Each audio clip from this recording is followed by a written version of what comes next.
Vous aurez beau courir, vous ne pourrez échapper à ces balles du futur. On pourrait croire à de la science-fiction, pourtant nous ne sommes pas loin de fabriquer les balles intelligentes. Des balles capables de se verrouiller sur leur cible et de s'auto-guider pour ne jamais manquer leur objectif. Avons-nous créé la balle ultime ?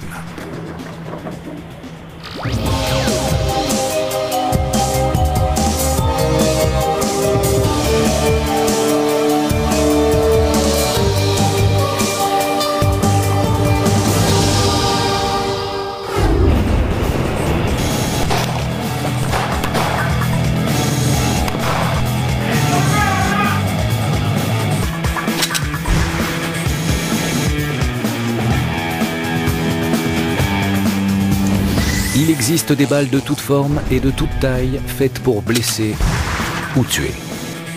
Les balles sont projetées à toutes sortes de vitesses et peuvent immobiliser toutes sortes de cibles. Grâce au progrès de la balistique, nous sommes passés de la modeste balle de mousquet utilisée au XVIIe siècle à la Ranger Talon qui déchire sa cible et la met en pièces. Les armes elles-mêmes ont évolué. Du mousquet au fusil d'assaut de calibre 50. L'impact des balles de ce dernier est si puissant qu'elles peuvent perforer un véhicule blindé. Sans doute n'avez-vous jamais rien vu de semblable à cette mitraillette électronique. Elle est capable de tirer 1 million de balles à la minute.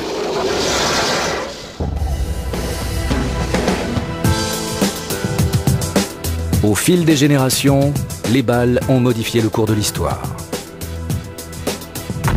Elles ont changé la façon dont nous faisons la guerre. Et forgé le monde dans lequel nous vivons. Les scientifiques travaillent aujourd'hui à l'élaboration d'une balle qui puisse s'auto-guider pour ne jamais manquer sa cible.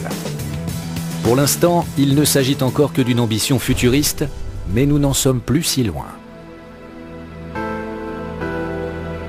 Une telle balle pourrait-elle être la balle ultime?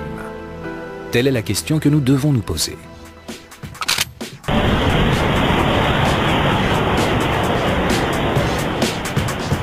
La balistique est la science du mouvement, de la trajectoire et de l'impact d'un projectile ou d'une balle.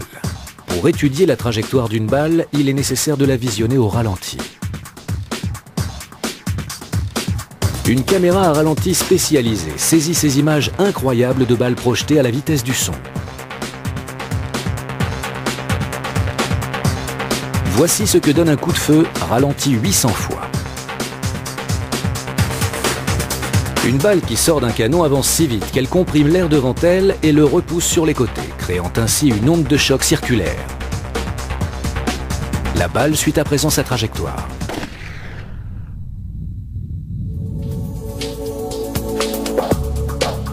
Chaque décharge de munitions est composée de deux parties, la douille et la balle. La balle consiste en un cœur de plomb mou recouvert d'une couche de cuivre ou d'acier. La douille, quant à elle, contient la charge explosive. Lorsque l'on tire un coup de feu, on déclenche une chaîne de réaction que rien ne peut arrêter. Le percuteur frappe la douille. À l'intérieur, la charge brûle et explose. Sous l'effet des gaz en expansion, la balle est forcée de sortir de la douille et de glisser le long du canon. Mais il aura fallu 400 ans pour que les balles atteignent ce niveau de perfectionnement. Avant de découvrir la balle ultime, il nous faut commencer par remonter au tout premier modèle. L'histoire des balles est liée à celle des armes à feu avec lesquelles on les tire. Les premières balles étaient de simples boules de plomb tirées avec des fusils rudimentaires. Jusqu'en 1776, les fusils n'étaient encore en fait que des sortes de petits canons manuels. On chargeait la poudre et la balle par la bouche du fusil comme pour un canon. Le chargement et le maniement de ces fusils n'étaient pas commodes. Les premiers mousquets étaient chargés de balles de plomb massif qui paraissent énormes au vu de nos critères modernes. Elles faisaient en effet jusqu'à 2 cm de diamètre. Leur gros défaut? La précision. À plus de 90 mètres, même les meilleures gâchettes avaient du mal à atteindre une cible de la taille d'un homme avec une balle tirée d'un mousquet à canon lisse. Cullen Grissom, responsable du programme de formation des forces de l'ordre et instructeur de tir à l'école de police du Texas, nous l'explique. L'inconvénient du mousquet à canon lisse est son caractère imprévisible. La trajectoire de la balle n'est pas stabilisée. D'une certaine façon, tirer au mousquet, c'est un peu comme de lancer des pierres. Aucune balle ne correspond parfaitement au diamètre du tube. Aussi, le projectile se cogne et rebondit contre les parois du canon qu'il traverse à toute allure. Lorsqu'il en sort, sa trajectoire est instable et imprécise. Les armuriers ont découvert le secret de la stabilisation de la trajectoire des balles il y a des centaines d'années. Comme les résidus de poudre encrassaient les fusils, les fabricants d'armes forgèrent des rainures à l'intérieur du canon afin de récolter la suie et empêcher les fusils de se boucher et d'exploser. Ceci eut un effet secondaire inattendu. À leur grande surprise, les armuriers constatèrent que les rainures amélioraient nettement la précision des fusils. Cette technique de rainure en spirale à l'intérieur du canon fut appelée le rayage. Elles imposent un mouvement tournoyant à la balle quand celle-ci passe dans le canon, ce qui lui permet d'avoir une trajectoire plus droite et d'atteindre davantage de cibles. Pour démontrer comment le fait de vriller stabilise un projectile, il nous faut 2 joueurs et un ballon de football américain. Quand il ne fait pas tournoyer le ballon, le quarterback rate sa cible.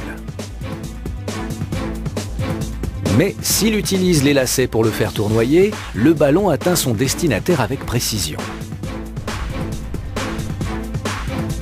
La force qui s'exerce lorsqu'un ballon ou une balle tournoie s'appelle la stabilité gyroscopique.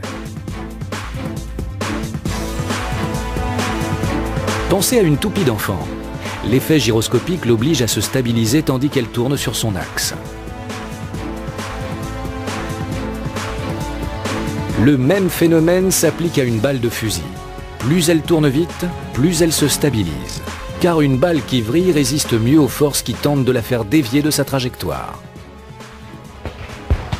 Équipée d'un canon à rainure, la carabine, capable de tirer avec précision à bien plus longue portée, succéda au mousquet. La carabine Kentucky compte parmi les tout premiers modèles. Sa portée de tir est de 180 mètres, mais la recharger prend encore environ 1 minute. À la fin du 19e siècle apparut le fusil Springfield, à chargement par la culasse.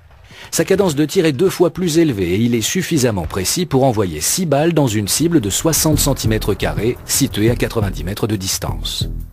Mais sa cadence de feu ne pouvait toujours pas rivaliser avec celle des Indiens capables de décocher 12 flèches en 1 minute. L'armée américaine gagna du terrain grâce au revolver Colt, une arme très fiable inventée par Samuel Colt, qui tire à une cadence phénoménale pour l'époque. Jusqu'à 6 coups en 6 secondes. Le Colt résolvait donc le problème de la rapidité du tir, mais uniquement pour les combats rapprochés.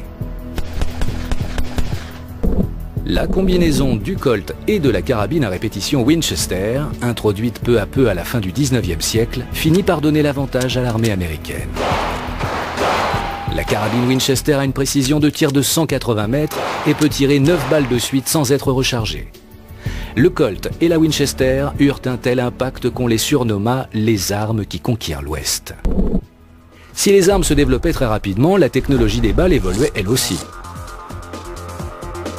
En 1883, un type de balle entièrement nouveau fut inventé. Faite de plomb, mais cette fois-ci partiellement recouverte d'une couche de cuivre. On les appela les Full Metal Jackets, les balles chemisées ou blindées. Le cuivre, qui était beaucoup plus dur, conservait mieux sa forme originale lorsqu'il était exposé à la chaleur intense qui régnait à l'intérieur du canon. On pouvait donc utiliser une charge plus puissante, ce qui conférait plus de vitesse et de précision au tir. La balle avait atteint sa maturité. Pour l'essentiel, son fonctionnement était le même que celui que nous connaissons aujourd'hui. La balistique évoluait à toute allure. En 400 ans, elle est passée du mousquet qui tirait 3 coups à la minute avec une portée de 90 mètres à la mitrailleuse Maxim, 600 balles à la minute avec une portée effective d'1 kilomètre.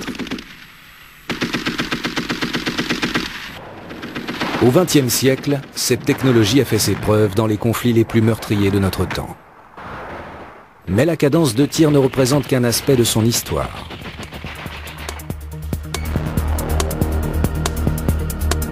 Il existe une variété impressionnante de types et de tailles de balles.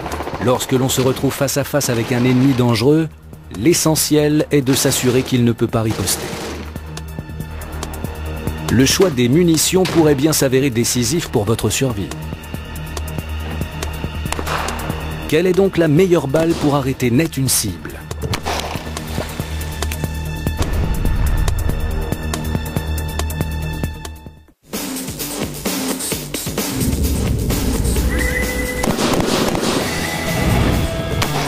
La balle la plus efficace est celle qui immobilise la cible au premier coup. Cependant, dans certaines circonstances, mieux vaut blesser l'ennemi que le tuer.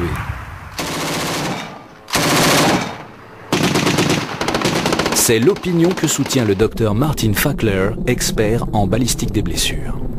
Dans un combat militaire, il y a une théorie selon laquelle il vaut mieux blesser l'ennemi que le tuer. Parce qu'un blessé doit être évacué du champ de bataille et qu'une personne dont les deux mains sont occupées à tenir un brancard ne peut pas vous tirer dessus. Mais quand il s'agit de faire respecter l'ordre dans les villes, les choses sont bien différentes. La balle idéale est celle qui vous permettrait d'abattre un assaillant sans que celui-ci soit en mesure de riposter. On appelle cela un tir d'arrêt. Mais la police n'y a recours qu'en cas de force majeure. Elle ne tire que dans le but de sauver la vie d'un agent ou de passants innocents. Et en général, à courte portée.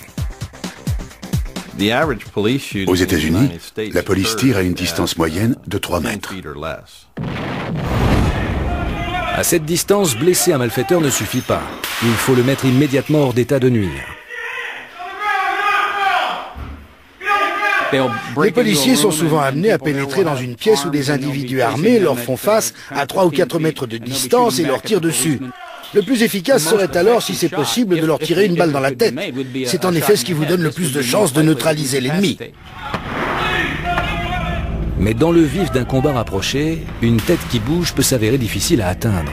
Aussi conseille-t-on à l'école de police de viser le centre de masse du corps. Mais cela ne suffit pas toujours.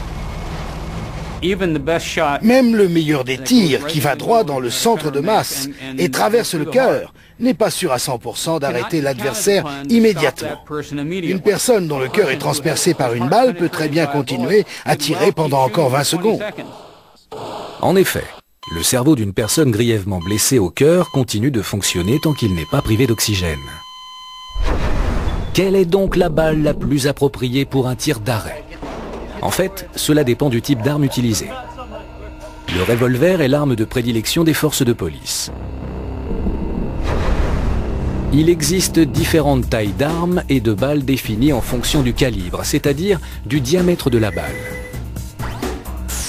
On le mesure soit en pouces, soit en millimètres. Le 9 mm, un calibre allemand, fait 0,35 pouces de diamètre. Le 45 est un calibre américain qui fait 0,45 pouces de diamètre, soit 11 mm 5.